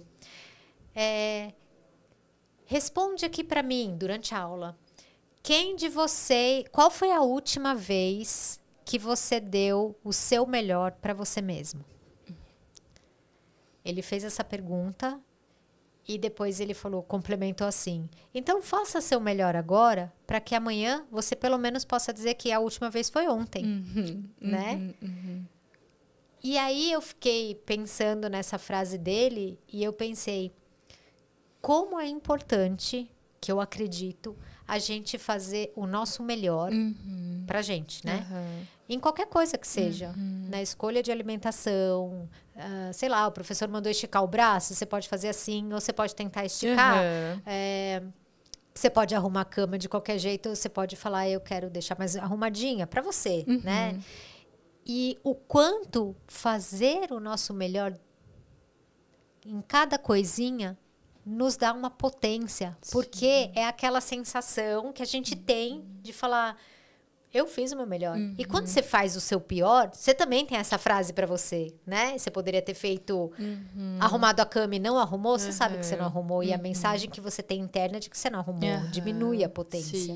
Sim. Então, quando você fala essa frase, é uma coisa que eu acredito muito do quanto a gente fazer o melhor, seja na escolha da alimentação, na água que você lembrou de tomar, falaram que faz bem tomar água, na atividade física que a doutora falou, sei lá, se o seu melhor é 10 minutos, começa assim. Começa. Né? O seu melhor não é o comparado com a outra que faz todo dia 5 da manhã e reza e medita e você não consegue fazer isso, não tem problema nenhum. Mas se o seu melhor for levantar e fazer 10 minutos, você vai ter um orgulho de você que você não tinha, como a sua paciente, né? Que chegou pra você, eu tenho algo pra te contar. Eu fiz 10 minutos. Né? Ela poderia chegar e falar, eu não tenho nada pra te contar. E ela saberia que isso seria pra ela algo ruim, né? Sim. Então, eu amei o que você falou, porque me lembra, e eu queria dividir isso com as pessoas, de que fazer algo por nós é algo que faz bem pra gente mesmo, não é pra ninguém. A gente tá alimentando nós mesmos, né? Eu lembrei agora de virou até piada lá em casa, que a gente tenta comer uma coisa mais levinha de noite. Aí um dia não tinha comida em casa, e aí meu marido, pode ser pizza? Eu falei, não. Hambúrguer? Não. Não. Daí eu falei, eu quero uma comida leve. Porque é de noite, eu quero... Lembrei desse assunto porque a gente dormir com a barriga cheia, né? Comendo, isso dá uma indigestão, isso também é ruim pro sono. Então eu lembrei dessa história. E aí ele, então pega aqui, escolhe, vê aí o que você quer. Aí eu peguei o iFood, escolhi o que eu queria. Falei, pronto, pedi. Aí ele olhou e falou, feijoada é uma comida leve? Meu Deus! Aí eu falei, é verdade, não é. Mas naquele dia eu comi porque eu tava com vontade e ok, tá tudo bem, né? Mas todo dia comer uma feijoada de noite pode prejudicar o sono, né? É bem lembrado isso que você falou também, né? O que você come à noite, o seu cérebro tá se preparando pra dormir. Aí você vai lá e come todo dia uma coisa pesada, ele vai trabalhar naquele momento para fazer a digestão. Isso também atrapalha o sono, Sim, atrapalha, né? Você fica desconfortável, né? É gostoso, é bom, uma delícia. Eu adoro, por exemplo, feijoada é uma das minhas comidas favoritas. Mas se eu comer de noite, eu fico meio indisposta, mal-estar, não me sinto bem, assim, né? Não é o melhor que poderia ir pra cama, né? E pelo menos exatamente, né? Então, acho que é tão... E tem a questão hoje também do álcool, né? Que as Sim. pessoas acreditam que tomar álcool ajuda a dormir. Ai, Não gente. tem isso? É um jeito da pessoa estar se automedicando. Você falou de automedicação, né? Eu entendo isso como automedicação. Alguém que tem uma insônia, que nem podia ir lá no psiquiatra e pedir um remédio para dormir, o álcool entra do mesmo jeito. Até porque, se a gente for pegar os benzodiazepínicos, Rivotril, né, o clonazepam, diazepam, lorazepam, eles funcionam no cérebro muito parecido com o álcool. Então, o álcool ele tem uma mesma função, uma depressora do sistema nervoso central. Então, ele de fato dá sono, ele de fato acalma. Mas, de novo, você está se automedicando. Ele piora a qualidade do sono? Piora a qualidade do sono. Se a gente fizer uma polissonografia, que é um exame que vê a arquitetura do sono, depois de ter tomado uma bebida alcoólica, a gente vê que, por mais que você durma, porque às vezes ele te faz dormir, a qualidade do sono não é a mesma coisa, não é? Você não vai acordar do mesmo jeito, né? Até às vezes você vai acordar com dor de cabeça, meio nauseado. Tem muitas outras questões além ainda disso. Mas sim, pior. Por mais que durma, não é só colocar alguém para dormir, né? É alguém dormir com uma qualidade no sono. Pode dormir. Tem paciente que dorme 10 horas, 12 horas. E o paciente fala que sente como acordando como se não tivesse dormido nada, né? Então, é muito também da qualidade que a gente tem no sono. Não é só dormir, é qual é a qualidade que o nosso sono tem, né? Então, o álcool atrapalharia a qualidade do sono. Assim como algumas medicações que faz o paciente dormir, coloca o paciente para dormir, mas não necessariamente está sendo efetiva em termos de reparação, né? De a gente poder acordar no outro dia com uma sensação de bem-estar, para viver um novo dia. Sim. É essa automedicação que não é só automedicação de remédio psiquiátrico, né? Exatamente. Tem gente tomando antialérgicos ou relaxantes musculares, associando com álcool, né? Isso. Eu vi uma tirinha, faz uns 2 anos, eu acho, que eu lembro, e tem até provavelmente no meu celular, que várias vezes eu pego e mando para algum paciente, ou leio na consulta, que virou muito isso, assim. Ele fala, eu não vou saber na ordem, mas ele fala assim, um Venvance para acordar, um Zolpidem para dormir, um vape, né, durante o dia. Aí um ansiolítico para tratar a ansiedade, porque o Venvance pode dar ansiedade, talvez, em quem não precisa. E, de repente, você está se automedicando. Aí tem o álcool. Enfim, é uma tirinha que fala que daqui a pouco, para respirar, a gente está precisando de remédio, né? Como se a gente vai terceirizando. É verdade, né? É isso. E isso é super comum, né? Não que eu seja contra, eu sou super a favor. Eu sempre falo para os pacientes, tá aqui, meu bloco de receitas. Eu prescrevo. Por exemplo, o Venvance é ótimo para quem precisa. Mas qual que é o uso que a gente está fazendo disso, né? Que eu acho que é uma questão do TDAH, que você citou anteriormente, né, Ká? Como que hoje em dia se busca essas medicações não para tratar uma doença, mas para aumentar a performance, né? E aí esse também é algo que prejudica o sono. Porque esse remédio também, a meia-vida dele é muito grande.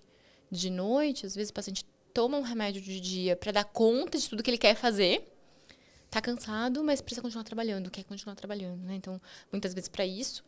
Aí chega de noite, tomou uma medicação que estimula, que deixa acordado, tem que tomar um outro remédio para dormir. E vai virando um ciclo e aí toma o remédio para dormir, aí ele acorda cedo, ele ainda tá com o efeito do remédio, aí ele precisa tomar o Venvance para poder acordar do...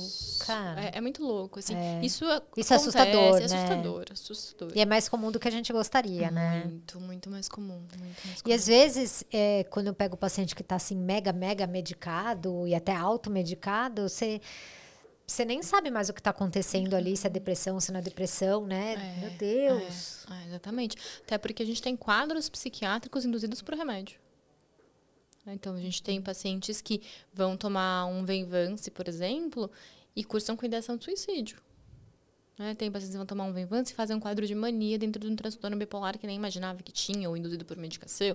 Então, a gente vai criando transtornos mentais, transtornos psiquiátricos causados por medicação.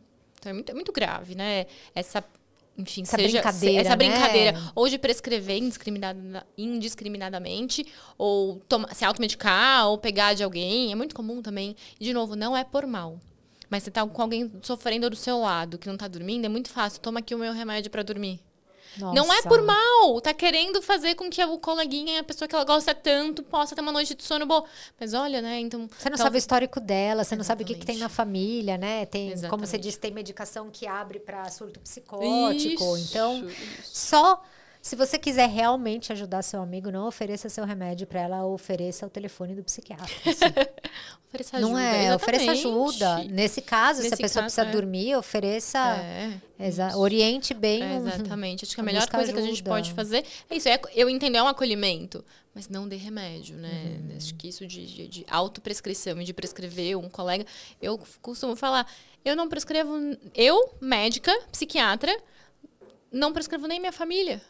Né? Isso que eu sou médica, eu sou psiquiatra, eu evito, eu encaminho, se precisar, eu tento encaminhar eles para alguém que eu confio. Então, se eu sempre falo, eu falo isso para os pacientes, eu que sou médica, não medico minha família, não medique a sua também, né? Sim. Então, eu não tô falando porque você não é médico, mas é porque também é muito complicado, mesmo que fosse.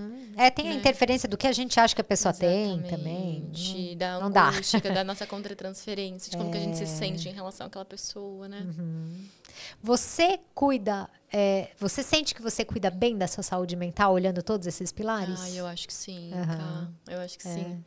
Eu faço exercício, deixa eu pensar, 5, 6 vezes por semana. Eu faço musculação, jogo tênis, às vezes um beach tênis com os amigos. Que legal. Eu tento me alimentar bem, claro, que como eu contei, como uma feijoada de vez em quando, acho que isso também é saudável, Lógico, né? Mas eu cuido da minha alimentação. Eu faço terapia 3 vezes na semana. Que legal. Já fiz, geralmente 3. Estava fazendo 2, aumentei para 3. Então, é o meu momento de olhar para mim. Eu durmo, os meus amigos fazem piada. A gente estava combinando, amanhã a gente vai jantar todo mundo junto e a gente estava combinando o horário. Aí uma amiga mandou assim, tem que ser às 5, porque 9 horas a Júlia tá dormindo. E é verdade. 9h30. Eu sou super cuidadosa. Eu tô indo, eu acordo cedo, como eu falei. Eu acordo 6 da manhã pra jogar tênis. Mas eu durmo umas 9 horas, assim. Então eu tento evitar. Às vezes minha secretária, minha assistente fala, doutora, não quer um café? Eu falei, não. São 4 horas. Não quero um café. Então, eu acho que eu tento cuidar, assim. Né? São esses detalhes, São né? esses detalhes. E que fazem diferença. Com certeza. Então, acho que quem assistiu até agora o podcast, que já deixa a sua curtida aqui, tá? Que eu sempre esqueço.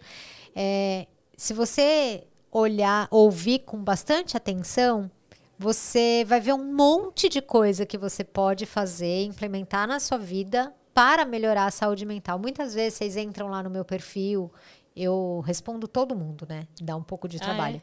Mas eu respondo todo mundo. E aí vem muita mensagem de socorro, de ajuda. Eu não sei o que eu faço com o meu pensamento. Eu tô muito ansiosa. Ou eu não tenho vontade de viver. Vem muito isso. Se essa pessoa tá aqui assistindo... olha a quantidade de coisas que você pode fazer, de olhar para sua alimentação diferente, de tentar uma atividade física, mais do que uma, se você não gostou, até achar uma, saber que você pode começar com 10 minutos, sair da cama, não ficar na cama tanto tempo, cuidado com tela. Então, assim, pega um pouco esse podcast, que não foi à toa que eu chamei a doutora Júlia, porque ela cuida dos meus pacientes. Então... pega isso e implementa na vida, tá? A frase que eu repito muito no meu Instagram, na minha vida, é ser feliz dá trabalho. No sentido do trabalho não como algo negativo, mas como são pequenas coisas, são várias coisas. Ser feliz não é uma pílula mágica. Você não vai acordar amanhã feliz, né? A felicidade, ela se mantém, é sempre alto e baixo, mas ela se mantém com pequenas escolhas. É tirar o café. É não tomar o remédio do amigo, é tudo isso que você falou. E eu lembrei de uma outra coisa, acho que cultivar boas relações. Assim, nossa, né? isso é outro isso pilar. É outro pilar, tamanho, assim, hein? Né? Família e amigos. Meu amor, onde tem câmera aqui? Aqui, meu amor e gratidão aos meus amigos e à minha família. Então, cultivar, né, esses relacionamentos, assim, dentro do possível, claro, né? A gente vai encontrando onde cada um se sente mais confortável, em quais relações se sente mais confortável. Mas isso eu acho também algo super importante. Assim. Muito bem lembrado como pilar, né? Social. Bons amigos elevam. Amigos salva a vida. Né? E se você tá deprimido e fala assim, Karina, mas eu não tenho mais nenhum amigo, porque também tem essa frase direta, você tem a oportunidade de começar novas relações, né? Em todos os lugares, seja na academia que você vai começar, seja na caminhada com alguém, enfim. Isso nutre, né? Não é alimentação, não é comida, mas nutre. Nutre a vida, nutre a alma, né? Pessoas, relacionamentos bons salvam vida, literalmente. Eu lembrei agora, tem uma paciente que lembrei desse assunto, que ela fala que ela sempre resolveu ser independente e não precisar de ninguém. Porque ela tem uma história de vida em que ela achava que ela não podia contar com as pessoas. E talvez, de fato, tenha sido verdade em algum aspecto. E, de alguma maneira, ela tentou ir vivendo sozinha. E ela descobriu recentemente o poder das amizades, assim. Ela tá num momento em que ela tá de sofrimento emocional e psiquiátrico intenso, tá passando por um tratamento psiquiátrico, é um quadro grave. E ela se deu conta, quando ela se permitiu também ser cuidada, e abrir, assim, poder ver quem estava perto dela, ela descobriu vários amigos e várias pessoas que estão ali do lado e que estão podendo dar um super suporte e apoio, e que ela também precisa abrir a porta para essas pessoas, assim. Então, é muito, muito bonito. Ela me falou isso essa semana. Legal. É super legal. Porque tem muita gente que enriquece a nossa vida, não é? Muita mesmo. E se você não tá sentindo isso, talvez você não esteja com as pessoas certas, também. Só isso. Mas tem gente certa, tem gente boa para estar do seu lado e para enriquecer sua vida. Eu amei conversar com você. Agora, acreditem se quiser. Embora a gente esteja mais ou menos 2 anos juntas, né? Acho que por aí. É a primeira vez que a gente se encontra pessoalmente. A gente só se falou ou por vídeo ou por WhatsApp. É verdade. Que absurdo, né? Que absurdo, é verdade. E eu falei, lembra, eu brinquei com você, eu preciso te conhecer. É melhor se conhecer aqui do que eu precisar ir lá pro consultório, né? Não por nenhum preconceito, eu só não quero abertas, só não quero estar sofrendo, mas pode ser que aconteça e se acontecer, provavelmente. E é isso, eu fico muito feliz de estar aqui também, porque querendo ou não é cultivar uma boa relação. Sim. Né, Ká? Muito feliz da nossa convivência, por mais que não pessoalmente, né, fisicamente, mas adoro discutir os casos e conversar sobre os pacientes. Isso também acho que é uma coisa super importante, né? Pelo menos da minha psiquiatria, de poder ouvir o que o psicólogo que está atendendo esse paciente tem para dizer, como que a gente vai trabalhar juntos. Acho que esse é um outro pilar, essa relação. Eu estava falando da relação das amizades, da família, como isso é muito importante, mas como também esse relacionamento, eu adoro quando um psicólogo... Olha aqui, ó, a psicóloga está me chamando no podcast dela, né? Eu vou te falar que eu já tive dificuldade, e até tenho até hoje, de não conseguir falar com os terapeutas e psicólogos de pacientes, assim. Eu já ouvi falar muito o contrário também, de psicólogos que não conseguem acessar os psiquiatras, né? Sim. Mas também acho algo super importante. Um trabalho, todo mundo tá cuidando do paciente. Duas pessoas querendo ajudar da melhor forma, então... Então, fico muito contente da nossa parceria. Também. Estar aqui hoje também. Obrigada, viu? Obrigada por ter vindo. Prazer te conhecer pessoalmente, eu amei. É todo meu.